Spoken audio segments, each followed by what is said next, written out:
this isn't just some memory that's popular in movies. These were really living, breathing people. The Alamo's personal. And we want that story told. This is where their bodies died. This is where the soul left that body. And what more appropriate place than right where it sits? And we're here now to defend our family cemetery. Don't touch this cenotaph.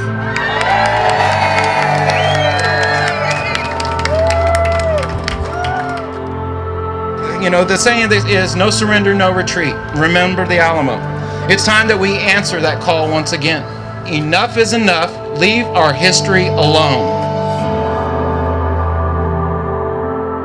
It's in the perfect place because, as y'all know, the north wall ran right through the post office, and when they broke through and most of the Texans fell back, they fell back into these very rooms right here. These were doors at that time, and that's where they made their final stand, and that's where they died. So this is a memorial to them, and it's in the perfect spot. It doesn't need to move 1 inch. In 1960, my grandfather brought me here and told me about my family that died.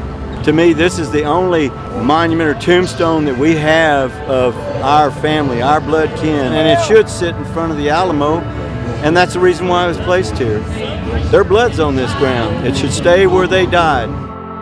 Alamo heroes have no Arlington cemetery. Following the battle, Santana ordered their bodies burned, and the wind carried their ashes to the four corners of the earth. In a symbolic sense, Alamo Plaza is a cemetery, and the cenotaph is their headstone.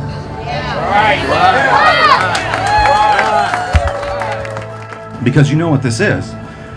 It's a Veterans Memorial. It's not just a piece of our history, it's a Veterans Memorial.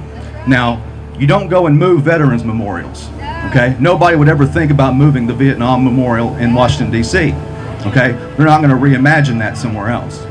The seeds were planted today, the line's been drawn in the dust to save the cenotaph. It's time for Texans to all go to work. If you believe in what the Alamo's about and what Texas is all about, do something about it and help us save the cenotaph. I brought my horse.